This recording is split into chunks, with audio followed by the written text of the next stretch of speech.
Hello and welcome to Kiosk Toronto. We're back for our second episode here in Toronto at our studio here at Dufferin & Steele's on Alness. We're delighted to be joined by our guests.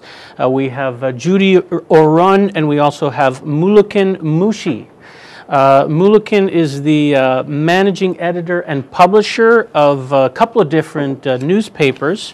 The first one is the Hawarya. I like to say, hi, how are you, Muluken? Yes, This is an Ethiopian word, and it's an Ethiopian newspaper. That's true. And the word means messenger or? Messenger, apostle. Apostle. Okay, messenger or, and this has been around since 1995. That's true. So this has been around for, and you have a new newspaper called the Multicultural Journal, and that's where Judie fits in. Right. Judie, what is your role exactly again with the Multicultural?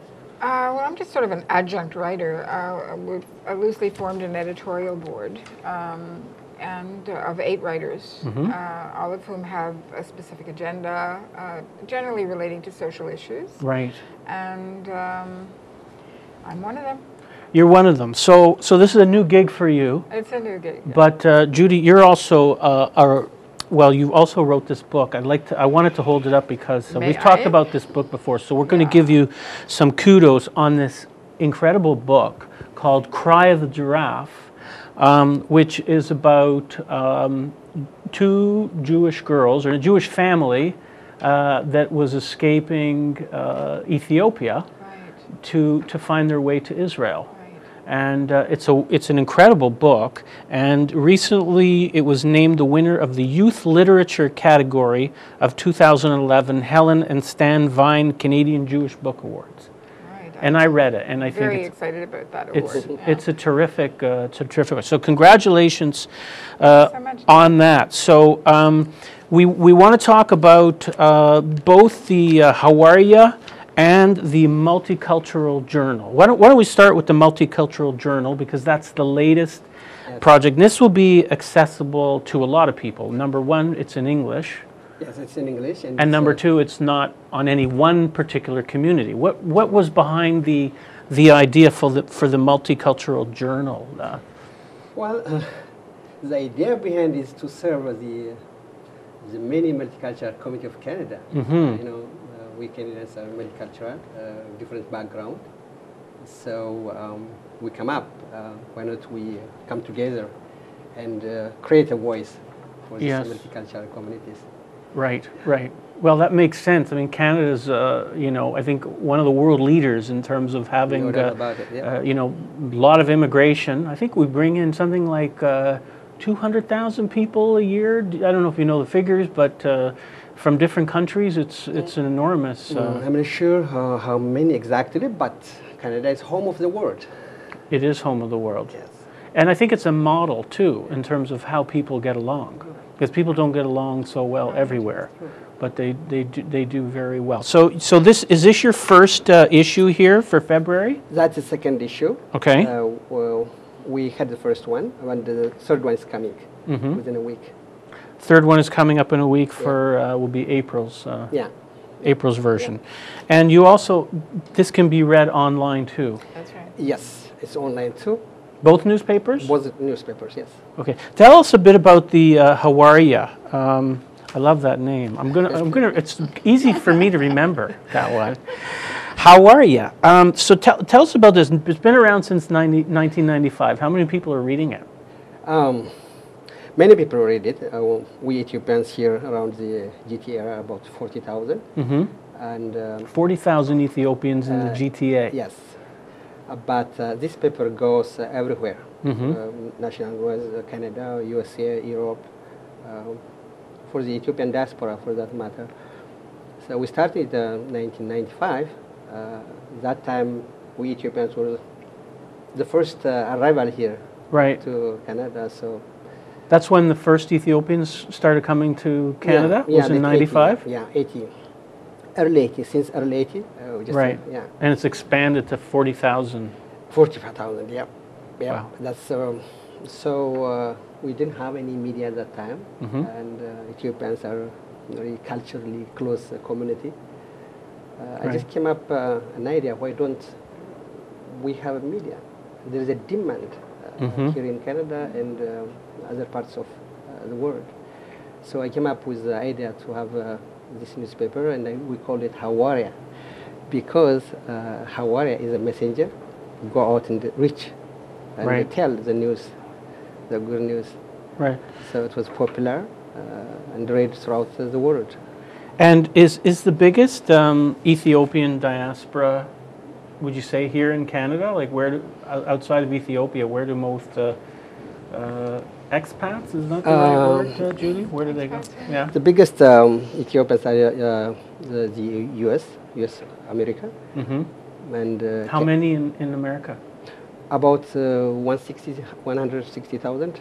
Okay. We have latest data. And of course Canada, and London, England. Of course, Ethiopian identities in Israel, a lot of Israelis. Right. You can talk about that a lot. Yeah. Yeah. So I guess the commonality between us is that we have 120,000 Ethiopian Jews that were either airlifted or came in other ways to Israel. So that's kind of a natural association between the two of us. That's a big number, 120,000 Ethiopian Jews in Israel. In Israel. Yeah. And as you say, similar situations whereby these are both countries where people are coming from all over the world and having acculturation issues. So we're finding a common language and a lot of things to be writing about. That are similar to both populations. What are some of the biggest issues that Ethiopians face? I mean, first of all, a lot of them, they're leaving Ethiopia for what reason? Well, political reasons, economical reasons, but most of us, especially the first wave, was the political.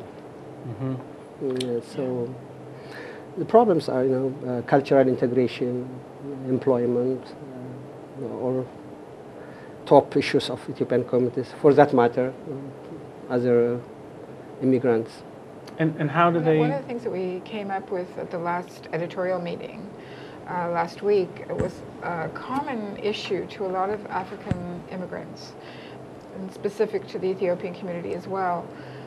Probably you'd find it across the board for all immigrants, that you have the younger generation acculturating really quickly and taking on behavior patterns that might seem rude or aggressive to their parents, but would be completely normal for a Canadian teenager or a North American teenager. Right. And so you have a real struggle between the two generations to deal with that issue. And so that's one issue that is not only, it's true for the Ethiopians. So the parents look at their kids picking up some of the slang and behaviors of their peers in school, and they're a little shocked. Yeah, this is definitely not traditional Ethiopian behavior, or perhaps traditional Ghanaian. This was brought up by a Ghanaian on our editorial board about her community. What religion are most of the Ethiopians come over?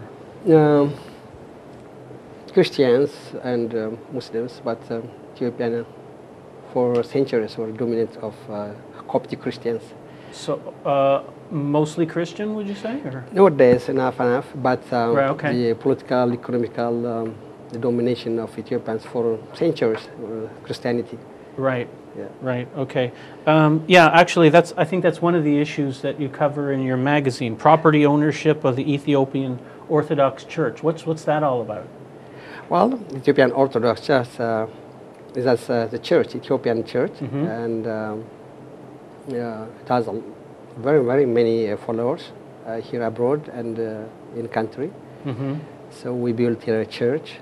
We have churches throughout major cities of Canada, USA, and Europe. So is there an issue with property ownership? I noticed... We just built a church. Yes. We bought a property.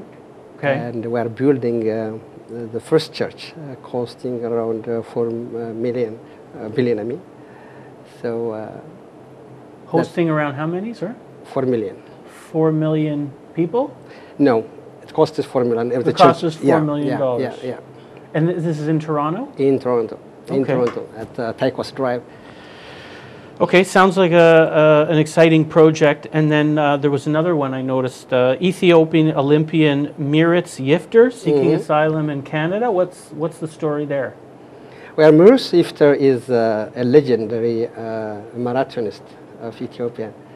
So he's a what? Sorry, marathon. A marathonist. Oh, okay. Yeah, right. Yeah, he's a legendary one, and he won so many medals around the world. Right. So he came to Canada because of the political situation in Ethiopia. Okay. When did he come to Canada? Oh, it was about 87. Oh, okay. So he's been here a while. Yeah. So was he running on the Canadian team? Sorry, yeah. Was he on the Canadian Olympic team? No, but he's helping Ethiopian Canadians here. Okay. Yeah, and so that time when he came in, well, because he was known, establishment, the media, everybody knows him. see. So Hawarya was a good source of that information to the Canadian media. So he's a good role model. Yeah, and, yeah. Oh, that's very good. David, if you don't mind, I just wanted to make a point. Between these two newspapers and the third one that's coming out soon called One Voice of Africa, we're not really trying to bill ourselves as an immigrant newspaper, and that may be the impression that people might have been getting. You know, you have newspapers like Canadian Immigrant, which cater to an immigrant population. We represent really the pan-Canadian community. So we have Canadian-born and raised writers and people from India, people from all over the world, and the issue really is very much one of multiculturalism. How we know that in Toronto, for example, the immigrant population is now more than 50%, and so we have a kind of a pilot project going where we all need to really figure out how we're going to deal with that process. 50% of Canadians are immigrants? Of Torontonians. Of Torontonians? People living in the GTA, more than 50% now were not born and raised in Canada. And that's amazing. So we're hoping this will be a voice for the issues that come up and the problems that different communities are facing in this acculturation process. But also, because we have Canadian writers, we reflect Canadian writers with issues that are endemic to Canada. So we're hoping that will set us a little bit apart from immigrant newspapers that would be representing one community. Right. Well, it sounds like a great initiative. The Hawarya, obviously well established, and then of course the newer multicultural journal. So I wish you much success with that, and if we can help you here with our studio, with events or whatever, to serve as a communication tool, don't hesitate to let me know. We'll be glad to do that. So it's a terrific initiative. Thank you. Amazing. I didn't know 50% of Torontonians. Right. It's a fairly recent statistic. Yeah. So big. We're forming a new nation essentially as we speak. So. Right.